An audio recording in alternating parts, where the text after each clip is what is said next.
충격적인 일이 벌어졌습니다. 일본의 한 학술회에 그 자리에서 뜻밖에도 5년 전 한 무녀의 예언이 도마 위에 올랐고 그 예언을 두고 학자들 사이에서 고성이 오가고 발표가 중단되는 사태까지 벌어졌습니다. 믿기지 않으시죠? 그런데 더 놀라운 건 그 예언 속에는 전혀 관련 없어 보이는 한국이 뜬금없이 언급됐다는 점입니다. 한국의 용서를 구하지 않으면 일본은 정신적으로 종속될 것이다. 실제로 사야코라는 이름의 무녀가 생전에 남긴 이 말이 지금 일본 사회를 다시 흔들고 있습니다. 이 논란은 곧장 일본 젊은 세대 사이로 번졌습니다. 이게 지금 2025년에 벌어질 일인가요? 일본 진짜 미래가 없네. 저리 싫으면 중이 떠나야지. 이런 반응과 함께 일부 청년들은 한국이나 다른 나라로 이민을 고려하겠다는 이야기까지 꺼내고 있습니다. 예언인지 경고인지 모를 한 문장이 어떻게 일본 사회의 뿌리 깊은 문제를 건드리게 되었을까요? 그리고 왜 이 이야기를 들은 일본의 한 정치학자는 모든 것을 내려놓고 스스로 그 예언에 답하기로 결심했을까요? 대체 무슨 사연인지 지금 바로 비디오를 재생해 보겠습니다. 잠깐 1초밖에 안 걸리는 좋아요 버튼을 눌러주시면요. 비디오가 잘 돌아간대요.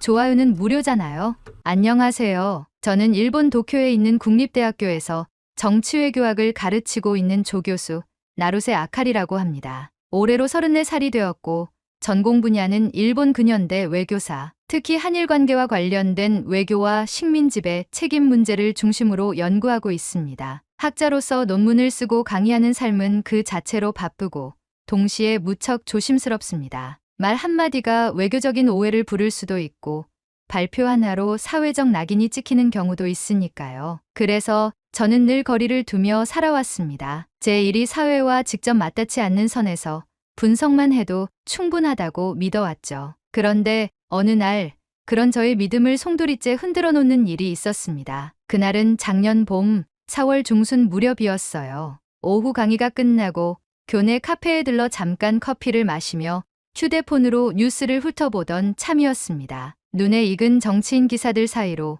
조금 낯선 제목이 보였어요. 사야코 예언 또 적중? 쌀값 폭등과 무녀의 경고. 예언이란 단어가 들어간 기사라면 보통은 스치듯 넘겼을 텐데 사야코라는 이름이 제 시선을 멈추게 했습니다. 제가 연구하는 규슈 지방의 지역 정치와 문화운동을 조사하며 자료를 찾다가 그 이름을 한두 번 본 적이 있었거든요. 사야코는 규슈 출신의 무녀였고 생전 여러 방송에 출연해 기이할 만큼 직설적인 예언을 했던 인물로 기억되고 있었습니다. 사람들은 대개 그녀를 괴짜 취급하거나 미신의 화신처럼 여겼지만 그 예언이 실제로 몇 가지 사회적 사건을 건드리면서 다시 조명받기 시작했던 시점이었죠. 저는 무슨 마음이었는지 그냥 그 기사를 클릭해버렸습니다. 그 안에 그녀의 발언 중 하나가 굵은 글씨로 적혀 있었어요. 한국의 용서를 구하지 않으면 일본은 정신적으로 종속될 것이다. 그 문장을 읽은 순간 제 손이 조금 떨렸던 걸 기억합니다. 제가 늘 머릿속으로 고민해왔던 주제가 누군가의 입을 통해 그렇게 단순하고 날카롭게 정리되어 있다는 느낌이었어요. 특히 정신적인 종속이라는 표현이 제 뇌리에 오래 남았습니다. 흔히 종속이라 하면 경제력이나 군사력처럼 눈에 보이는 것을 떠올리지만 저는 정치학자니까요. 권위, 기억, 집단의 태도 같은 비가시적 요소가 훨씬 더 큰 권력이라는 걸 알고 있었고 바로 그 점이 사야코의 말과 제 연구를 이어주었습니다. 그날 이후 저는 퇴근하자마자 연구실 컴퓨터를 켜고 사야코의 발언과 관련된 기사, 방송자료, 그리고 그녀의 생전 인터뷰를 수집하기 시작했습니다. 예상보다 자료가 많았고 놀라운 건 그중 상당수가 사람들이 스치듯 들었지만 오래 기억하게 된 말로 꼽고 있다는 점이었습니다. 그 말들 가운데 유독 반복적으로 등장하는 건 일본의 과거, 특히 한국과의 관계에 관한 이야기였어요. 그녀는 반복해서 우리는 사과하지 않았다는 말을 했고 저는 그 주장을 학문적으로 검증해보고 싶어졌습니다. 정말 그런가? 일본은 사과하지 않았던가? 그때부터 저는 일본 정부가 남긴 담화들과 외교 문서들을 다시 꺼내 보기 시작했습니다. 1965년의 한일 청구권 협정, 1993년 고노 담화, 1995년 무라야마 담화, 그리고 2015년 위안부 합의까지 저는 이미 이 주제들로 강의를 했고 논문도 썼습니다. 그런데 이번엔 관점이 조금 달랐습니다. 이전까지는 이 문서들을 공식 텍스트로만 분석했다면 이번엔 그 말들이 실제로 피해자들에게 그리고 한국 사회에 어떤 식으로 전달되었고 일본 내에선 어떻게 소비되었는지를 살펴봤어요. 그 결과는 제가 생각했던 것 이상으로 충격적이었습니다. 표면적인 사과는 있었지만 진심이 담긴 적은 드물었고 대부분은 국내 정치의 눈치를 보며 단서를 붙이거나 이듬해 다시 뒤집히곤 했어요. 사과를 한 정치인이 퇴임하자마자 그 발언은 부정당했고 언론은 사과 피로감이라는 말을 만들어냈습니다. 그 모든 흐름이 하나의 구조로 느껴졌습니다. 사과는 하되 책임은 지지 않는다. 이것이 제가 자료 속에서 발견한 일본 외교의 반복된 패턴이었습니다. 그러자 마음속에서 뭔가가 들끓기 시작했어요. 지금까지는 그저 누군가는 이걸 밝혀야 한다는 생각으로 글을 썼지만 이번엔 달랐습니다. 제가 말해야겠다고 느꼈습니다. 학자로서가 아니라 일본 사회의 구성원으로서 물론 조심해야 한다는 생각은 여전했지만 그렇다고 이 말을 넘겨버리기엔 너무 많은 시간이 지나버렸다는 생각도 들었습니다. 그래서 저는 과감하게 학교 내 학술 포럼에 발표를 신청했습니다. 제목은 이렇게 정했습니다. 사야코의 경고, 일본은 왜 덮으려 하는가? 발표 개요서를 낸 뒤 며칠 후 담당자가 조심스럽게 혹시 발표 주제를 조금 완화할 수 있겠냐고 연락을 해왔습니다. 저는 그 말에 정중히 고개를 저었습니다. 저는 단지 과거의 사과가 충분했는지를 묻고 싶을 뿐입니다. 그게 왜 위험한지 제가 오히려 묻고 싶네요. 그 순간 저는 제 스스로에게도 말하고 있었던 것 같아요. 그동안 늘 거리두기하며 썼던 논문, 조심스레 감정을 지운 발표문들. 그게 정말 올바른 태도였을까요? 이번만큼은 한 명의 인간으로서 말하고 싶었습니다. 말해야 할 것을 말할 수 있을 때 말하는 것. 그것이 사야코가 제게 남긴 진짜 예언 같았어요. 발표 준비를 하면서 저는 제가 이전까지 해오던 연구와는 조금 다른 태도를 취하기 시작했습니다. 예전에는 텍스트를 텍스트로만 읽었지만 이번에는 말의 맥락, 전달 방식, 수용자의 반응까지 함께 살피기 시작했어요. 어쩌면 그게 당연한 거였는지도 모릅니다. 사야코의 말이 텍스트가 아니라 태도였듯이 저는 외교문서와 정부 담화를 더 이상 기록이 아닌 행동으로 보기로 했습니다. 가장 먼저 다시 꺼낸 것은 1965년 한일 청구권 협정이었습니다. 이 협정은 한국과 일본이 국교를 정상화하는 데 핵심 역할을 했고 일본은 여기서 모든 청구권 문제는 완전히 그리고 최종적으로 해결되었다고 명시했습니다. 당시엔 한국도 경제 성장을 위해 이 협정을 받아들였지만 피해자 개인의 청구권에 대한 언급은 빠져 있었어요. 그 틈은 이후 수십 년간 피해자들의 고통을 국가가 대신 묻어버리는 구실이 되었죠. 그 다음은 1993년 당시 관방장관이었던 고노 요에이가 발표한 고노 담화. 여기서는 일본군 위안부 문제에 대해 일본 정부의 관여와 강제성을 인정하며 통절한 반성과 사죄를 표명했습니다. 그런데 이 담화는 공식 조사나 법적 근거 없이 구두 형식으로만 남았고 이듬해부터 강제성은 없었다는 주장이 여당 정치인들 사이에서 재등장했어요. 심지어 2007년엔 아베 신조 당시 총리가 군과 관원에 의한 강제 연행을 입증할 자료는 없다고 말하며 고노 담화를 실질적으로 무력화시키는 발언까지 했죠. 1995년 무라야마 도미이치 총리가 발표한 무라야마 담화도 마찬가지였습니다. 이 담화에서는 식민지 지배와 침략 전쟁에 대해 통절한 반성과 사죄를 표명했지만 이 역시 후속 정권에 의해 반복적으로 총리 개인의 의견일 뿐이라는 식으로 축소되거나 왜곡됐습니다. 저는 이 일련의 흐름을 정리하면서 하나의 패턴을 보기 시작했습니다. 사과는 했으나 반복적으로 무력화되었다. 반성은 표명했지만 법적 책임이나 제도적 실천은 없었다. 마지막으로 다룬 건 2015년 한일 위안부 합의였습니다. 당시 양국은 최종적이고 불가역적인 해결이라는 표현을 사용하며 일본 정부가 10억 엔을 출연해 피해자 지원재단을 설립하기로 했죠. 하지만 합의 발표 후 피해자 다수가 우린 동의한 적 없다고 목소리를 높였고 재단 운영도 일본의 정치적 눈치 속에서 표류했습니다. 결국 이 합의는 한국 내에서도 비판을 받았고 정권 교체 후 사실상 폐기 수순을 밟았습니다. 일본은 이를 두고 국가 간 약속을 뒤집었다며 반발했지만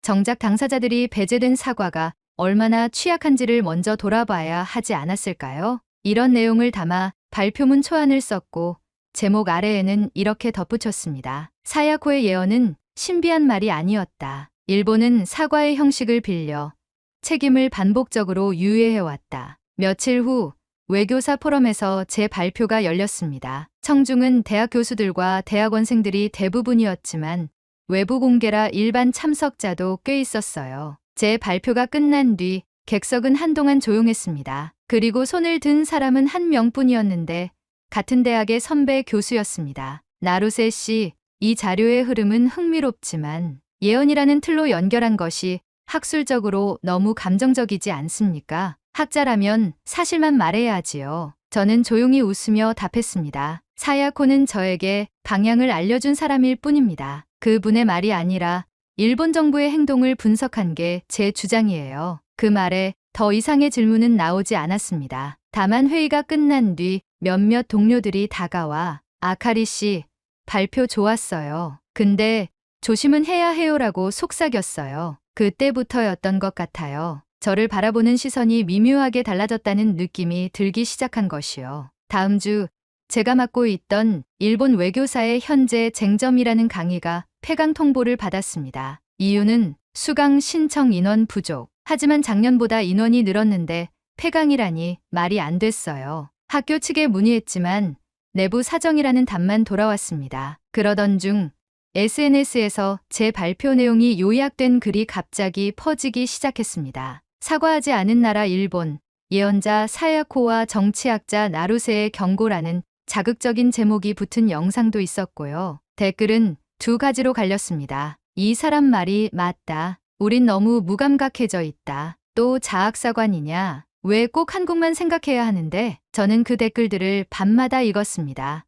욕설도 있었고 조롱도 있었고 가끔은 응원의 메시지도 있었어요. 그 모든 걸 읽고 나면 마음이 쓰라렸지만 피하고 싶지는 않았습니다. 누군가에게 불편한 말을 한다는 건 어쩌면 지금 가장 필요한 말일 수도 있다는 믿음이 있었거든요. 그렇게 저는 조금씩 학자가 아닌 말하는 사람으로 서기 시작했습니다. 강의가 사라지고 연구실 문이 조용해진 날들이 이어졌습니다. 학회 발표 이후 저에 대한 이야기가 은근히 퍼지고 있다는 건 알고 있었지만 누군가 직접 저에게 문제 있다고 말하는 일은 없었어요. 그러나 눈빛은 달랐습니다. 같은 엘리베이터를 타도 인사를 생략하거나 카페에서 마주치면 눈을 피하는 사람들이 늘어났습니다. 사야코의 이름이 제 이름 옆에 붙기 시작한 그 순간부터 저는 조금씩 정상적인 경로에서 밀려나고 있다는 걸 느꼈어요. 그 즈음 몇몇 언론에서 연락이 왔습니다. 사과의 반복과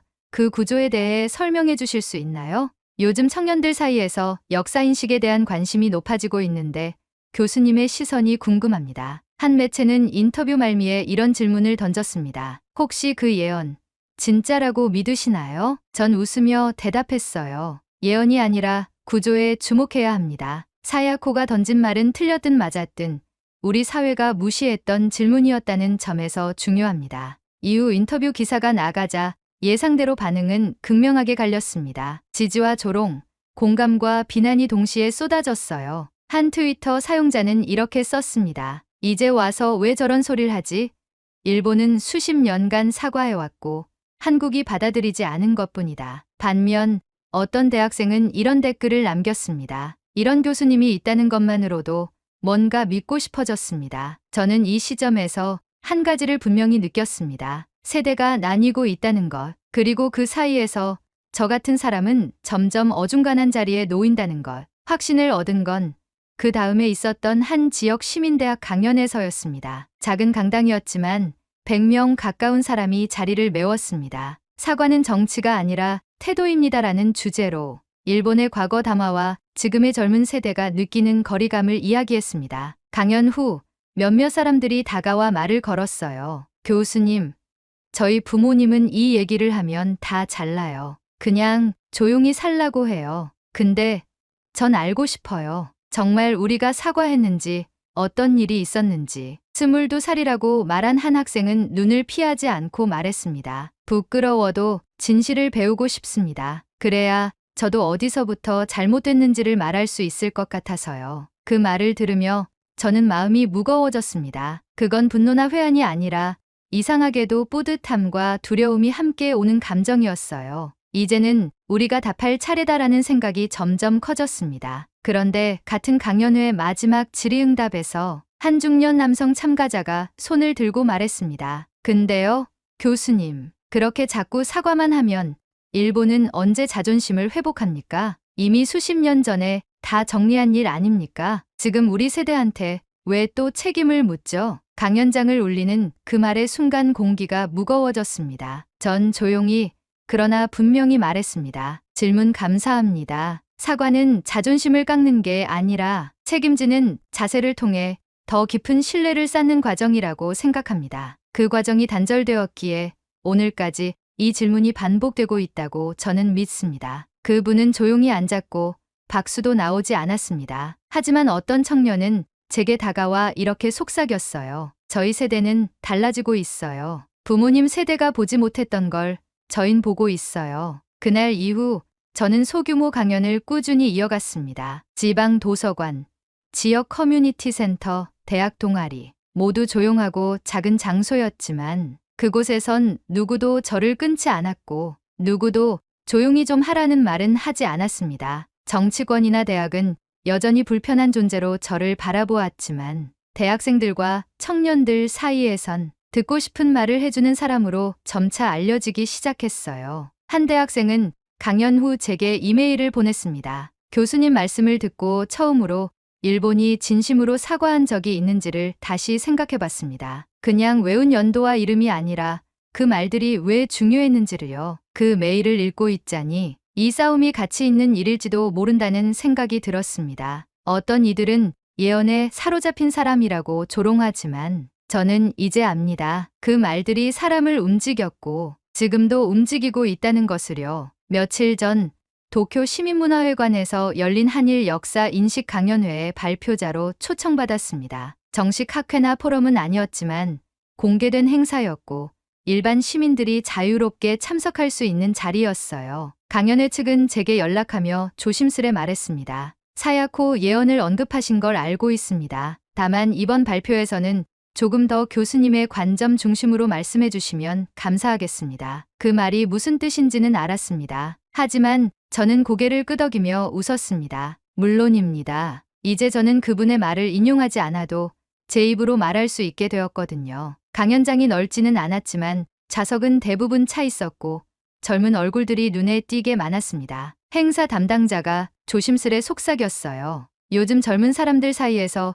교수님 말씀 영상이 꽤 돌고 있습니다. 저는 놀라서 묻지도 않았습니다. 그냥 마음속으로 고개를 끄덕였습니다. 어쩌면 그들이야말로 지금 이 말을 들어야 할 이유가 가장 많은 사람들이겠지요. 제가 무대 위에 섰을 때 조명이 조금 따뜻하다고 느꼈습니다. 추운 분위기를 상상했던 제 예상과는 달리 조용하지만 집중력 있는 공기가 느껴졌어요. 저는 마이크 앞에서 천천히 입을 열었습니다. 저는 일본이 사과한 적이 없다고 말하지 않습니다. 하지만 사과가 반복될 때마다 그 말들이 사회 안에서 어떻게 무력화되어 왔는지를 확인했습니다. 사과는 말이 아니라 태도이고 책임은 입장이 아니라 방향입니다. 우리는 지금 선택의 기로에 서 있습니다. 과거를 덮을 것인가 아니면 직시하고 정리할 것인가. 저는 후자를 선택하겠습니다. 사과할 것은 사과해야 한다고 저는 믿습니다. 말을 마치고 고개를 숙였을 때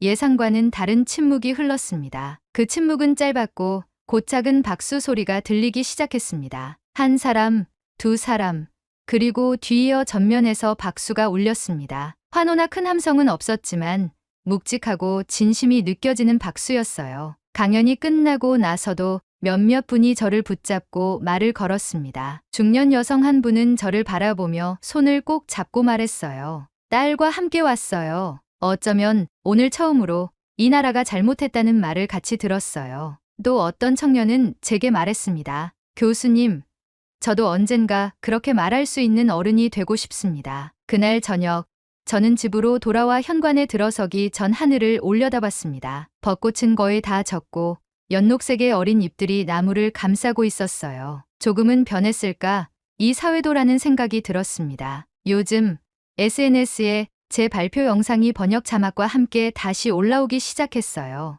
이 말이 일본에서 나왔다는 게 놀랍다. 이제는 일본 안에서도 사과의 목소리가 있다는 걸 알았다. 한국어 댓글도 많이 보였습니다. 어떤 사람은 이런 분이 계셔서 일본을 미워하는 마음을 조금 내려놓게 됐어요. 라고 적어주셨더군요. 그 댓글을 보며 저는 다시 생각했습니다. 사야코는 예언을 했고 저는 그 예언을 자료로 확인했습니다. 하지만 그 이상으로 중요한 건 그 말이 저를 움직였고 제가 움직인 말이 또 다른 사람에게 도달했다는 사실입니다. 지금도 저는 완벽한 답을 가진 사람은 아닙니다. 그저 사과해야 할 것을 사과해야 한다는 너무도 단순한 진실을 더 많은 사람들이 함께 말할 수 있기를 바랄 뿐입니다. 누구에게나 말하고 싶어요. 늦었지만 이제라도 진심이면 늦지 않았다고 믿습니다. 그리고 오늘 이 글도 그 마음에서 썼습니다. 강연이 끝난 뒤 며칠 동안은 어딜 가든 조금 다른 분위기를 느꼈습니다. 지하철역 앞 북카페에서 누군가 제게 다가와 조용히 인사를 건넸고 강의 끝나고 나오는 길에 유튜브에서 봤습니다.